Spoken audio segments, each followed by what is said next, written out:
I frequently get to work with ranked juniors as a guest teaching pro and often ask them, where are you aiming your shots? Surprisingly, they seldom know.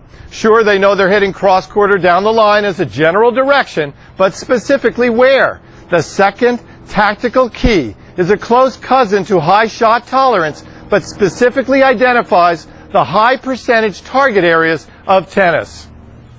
As most players advance, they make the big mistake of aiming closer and closer to the lines and lower over the net.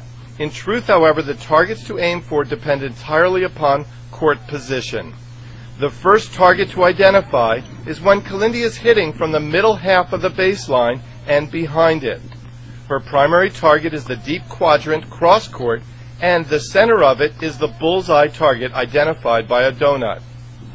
This large cross-court quadrant measures 18 by 13.5 feet. The middle bullseye gives her a large margin for error of 9 feet from the baseline and nearly 7 feet from the sideline. Kalindi knows she may miss the bullseye most of the time, but realizes if she keeps the ball around that specific central target with sufficient pace and spin, her balls will consistently land in the larger target zone and be effective, keeping her opponent behind the baseline. However, as her court position changes relative to the baseline, her targets change as well. Take a look.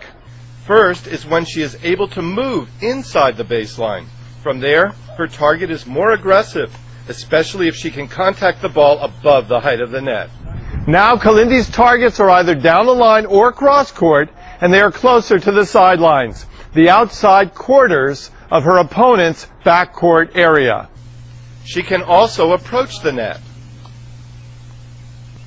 or even hit a drop shot, depending on how far forwards she can move.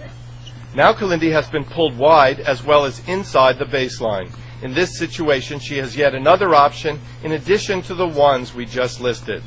Now she can also hit the side tees, as she is now demonstrating.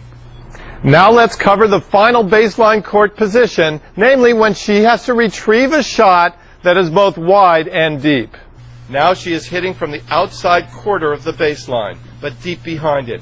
From here, she needs to hit to the large quadrant we initially discussed, but she also needs to hit higher over the net to give her time to recover.